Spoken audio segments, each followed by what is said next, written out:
क्या विष्णु भगवान की मृत्यु हुई थी? दशावतारों की मृत्यु कथा सहित। सनातन धर्म में विष्णु भगवान को सृष्टि के पालनहार के रूप में जाना जाता है।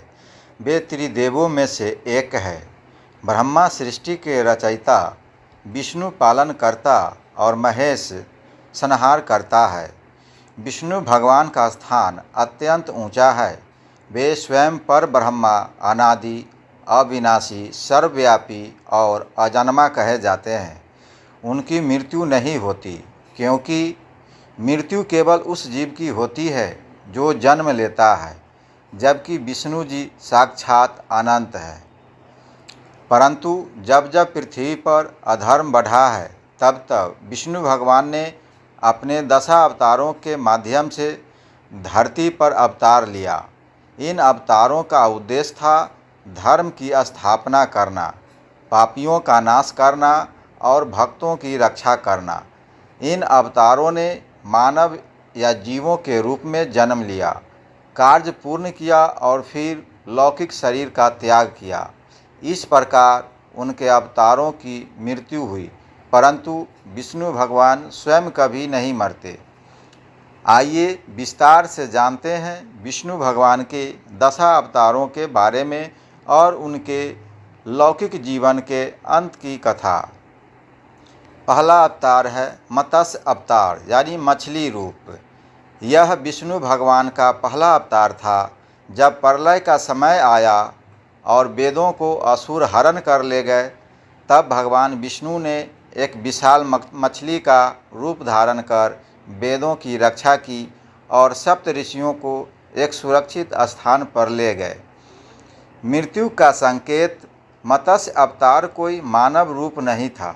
जैसे ही कार्य पूर्ण हुआ, विष्णु जी का यह रूप विलीन हो गया। यह अवतार शाश्वत रूप से नहीं रहा। नंबर 2, कूर्म अवतार, यानी कछुए का रूप। देवताओं और असुरों द्वारा समुद्र मंथन के समय भगवान ने मंदराचल पर्वत को थामने के लिए कूर्म यानी कछुए का रूप लिया था। उनके इस रूप ने मंथन की धुरी को स्थिरता दी। मृत्यु का संकेत। जैसे ही समुद्र मंथन समाप्त हुआ, कूर्म रूप भी समाप्त हो गया।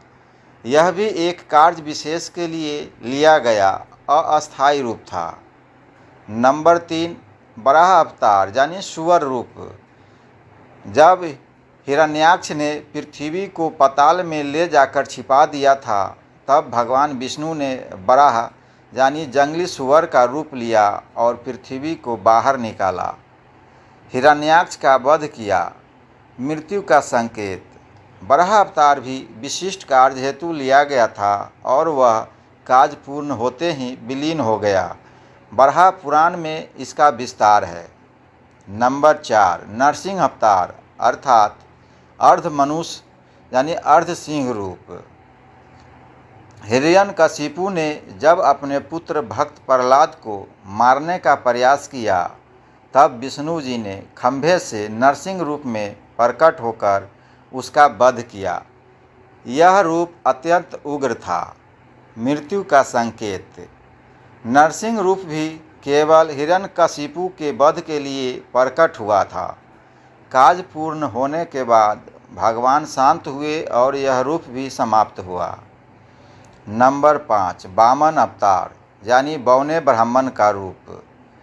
बलि राजा द्वारा 3 लोक जीत लिए जाने पर भगवान ने वामन रूप लेकर 3 पग भूमि मांगी और तीनों लोक नाप लिए। बलि को पाताल में भेजा और उसे वरदान भी दिया। मृत्यु का संकेत। वामन रूप भी कार्य विशेष हेतु था। बाद में भगवान ने अपना विराट रूप धारण कर लिया। वामन रूप का अंत स्पष्ट नहीं है, परंतु यह अस्थायी शरीर नहीं था। नंबर 6, परशुराम अवतार, यानी योद्धा ब्राह्मण। परशुराम जी ने क्षत्रियों का कई बार संहार किया, क्योंकि वे अत्याचारी हो गए थे। यह अवतार चिरंजीवी माना जाता है। मृत्यु का संकेत। परशुराम जी आज भी जीवित माने जाते हैं। वे भविष्य में कल्कि को अस्त्र विद्या सिखाएंगे, अतः उनकी मृत्यु नहीं हुई है। नंबर 7, राम अवतार यानी अयोध्या के राजा। भगवान विष्णु का यह अवतार त्रेता युग में हुआ। रावण जैसे अत्याचारी का वध कर श्री राम ने धर्म की स्थापना की। उनका जीवन आदर्शों से परिपूर्ण था। मृत्यु का संकेत। श्री राम ने जीवन के अंत में सरजू नदी के तट पर जल समाधि ली और बैकुंठ लौट गए। यह विवरण पद्म पुराण और रामायण के उत्तरकांड में आता है। नंबर 8, कृष्ण अवतार द्वापर युग में। भगवान कृष्ण का अवतरण अत्यंत चमत्कारी और लीलामय था। उन्होंने कंस, जरासंध, शिशुपाल, दुर्योधन जैसे अधर्मियों का विनाश किया। महाभारत युद्ध में धर्म की रक्षा की। मृत्यु का संकेत। महाभारत के मौसाल पर्व और भागवत पुराण के अनुसार जब उनका कार्य पूर्ण हो गया तो जरा नामक बहेलिये ने उन्हें बाण से घायल कर दिया। इसके बाद उन्होंने शरीर का त्याग किया और बैकुंठ लौट गए। यह मानव रूप की मृत्यु थी, आत्मा तो दिव्य थी। नंबर 9, बुद्ध अवतार। कुछ परंपराओं में भगवान बुद्ध को विष्णु का अवतार माना गया है, जिन्होंने वेदों और बलि प्रथा के विरोध में ज्ञान का मार्ग सिखाया। मृत्यु का संकेत। बुद्ध का देहांत हुआ था। यह ऐतिहासिक रूप से प्रमाणित है, परंतु वैष्णव मान्यता में यह अवतार मोह करने वाला था ताकि असुरगण पथभ्रष्ट हो। नंबर 10, कल्कि अवतार यानी आगामी अवतार। यह अवतार कलि युग के अंत में होगा। विष्णु भगवान एक घोड़े पर सवार योद्धा के रूप में प्रकट होंगे और अधर्मियों का संहार करेंगे। मृत्यु का संकेत। यह अवतार अभी हुआ नहीं है, जब होगा तभी लौकिक जीवन का अंत होगा। विष्णु भगवान और मृत्यु का वास्तविक अर्थ। विष्णु जी की जो सच्ची सत्ता है वह परब्रह्मा है, जिसका न आदि है न अंत। भगवत गीता में स्वयं श्री कृष्ण कहते हैं, न जायते म्रियते वा कदाचिन नायम भूत्वा भविता वा न भूयः। भगवत गीता अध्याय 2 श्लोक 20।